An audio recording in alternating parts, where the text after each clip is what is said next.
Bismillahirrahmanirrahim. Assalamualaikum warahmatullahi ta'ala wabarakatuh. Alhamdulillahirabbil alamin, wassalatu wassalamu ala asrofil anbiya'i wal mursalin wa ala alihi wa ashabihi ajmain. Asyhadu an la ilaha illallah wahdahu la syarikalah wa asyhadu anna Muhammadan abduhu wa rasuluhu la nabiyya ba'dah. Hadirin rahimakumullah, sahabat RRN TV dimanapun berada, mari sama-sama kita panjatkan puja beserta puji kehadirat Allah Subhanahu wa Ta'ala, yang mana atas limpahan nikmat dan karunia-Nya kita masih diberinya kesempatan untuk bertemu pada hari ini. Mudah-mudahan semuanya dalam lindungan Allah Subhanahu wa Ta'ala dan masih melaksanakan kewajiban kita untuk menjalankan puasa pada bulan Ramadan. Hari ini insyaallah kita tamat satu hari. Hadirin rahimakumullah, dalam bersosialisasi hidup di masyarakat dibutuhkan tata krama kesopanan, dibutuhkan budi pekerti, dibutuhkan akhlak.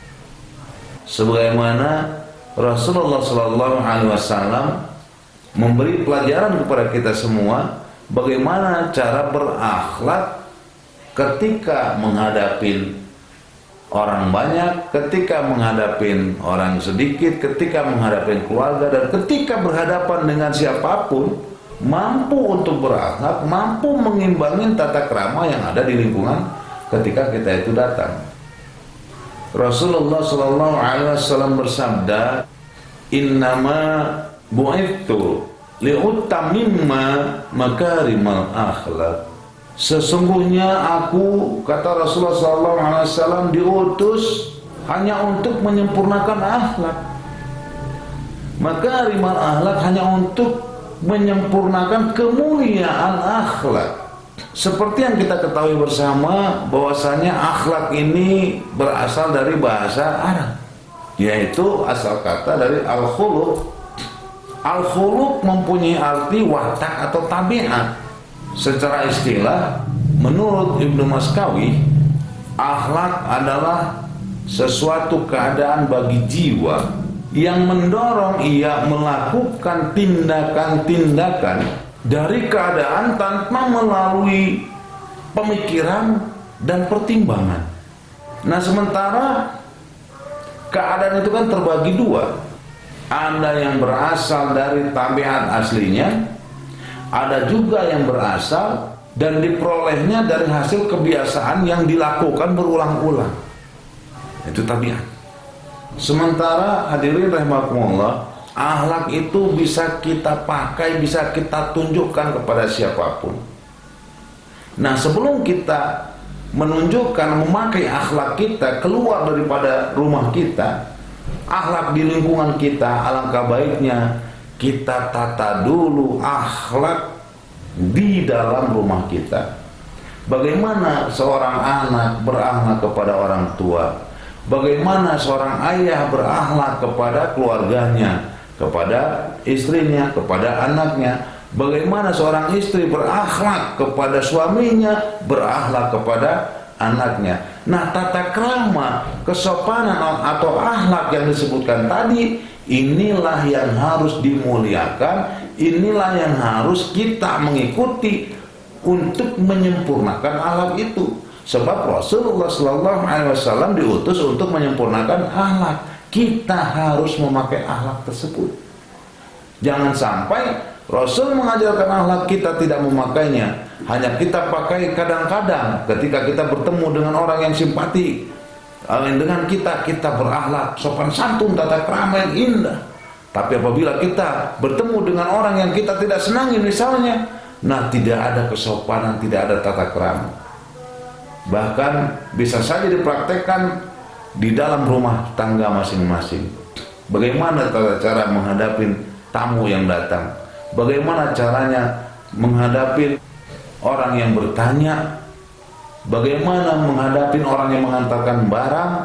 Nah, itu ada tata krama, ada kesopanan yang diajarkan oleh Rasulullah SAW.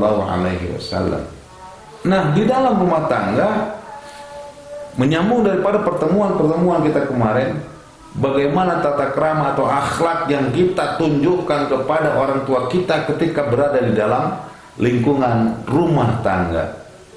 Mengapa kita harus berakhlakul karimah, bertata krama, bersopan santun kepada orang tua kita? Mengapa harus demikian? Sebab orang tua kita adalah perwujudan daripada kita sendiri. Seandainya mereka tidak ada, mungkinkah kita itu akan ada? Ya, kita harus menyadari bahwasanya keberadaan kita itu disertai dengan kebaikan dan kenikmatan yang tak terhingga dari Allah Subhanahu wa taala. Banyaknya rizki yang kita peroleh, kedudukan yang kita raih atas perantara doa dari orang tua kita. Orang tua kita seringkali mengerahkan segenap jerih payahnya untuk menghindarkan diri kita dari segala sesuatu yang dapat mencelakakan kita, untuk menghindarkan dari bahaya yang akan datang menerjang kita. Mereka bersedia kurang tidur supaya kita bisa beristirahat dengan tenang. Mereka memberikan kesenangan-kesenangan kepada kita yang kita sendiri tidak mampu meraihnya. Mereka memikul berbagai penderitaan, bahkan berkorban, yang bentuk penderitaan dan pengorbanannya itu susah kita bayangkan. Tidak mampu kita membayangkan pengorbanan orang tua, tidak mampu kita membayangkan penderitaan orang tua. Dapatkah kita membayangkannya? Apabila kita memahami, apabila kita mengetahui pengorbanan penderitaan orang tua kita, kita mampu memahami itu, apakah mungkin seorang anak mampu menghardik, mampu membentak, mampu menyuruh-nyuruh kedua orang tuanya? Nggak akan mungkin.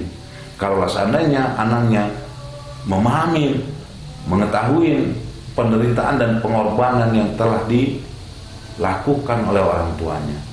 Nah, hal pembentakan kepada orang tua apabila anak memahami, mengetahui penderitaan dan pengorbanannya itu tidak akan mungkin terjadi. Tidak. Kecuali datang dari jiwa yang bengis dan kotor.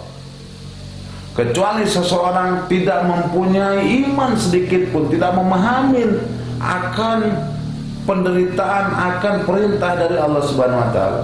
Berarti seseorang itu betul-betul bodoh dan mempunyai jiwanya jiwa yang bengis sekali, yang sehingga tidak memahami penderitaan orang tuanya.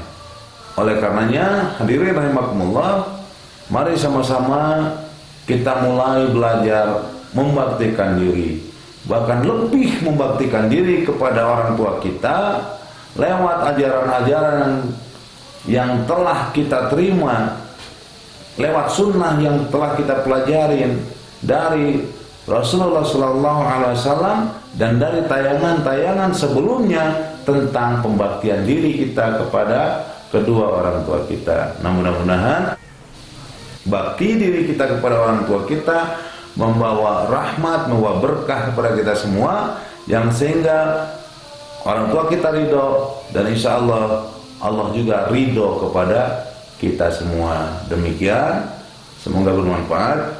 Wallahu muwaffiq ila aqwamit thoriq. Assalamualaikum warahmatullahi taala wabarakatuh.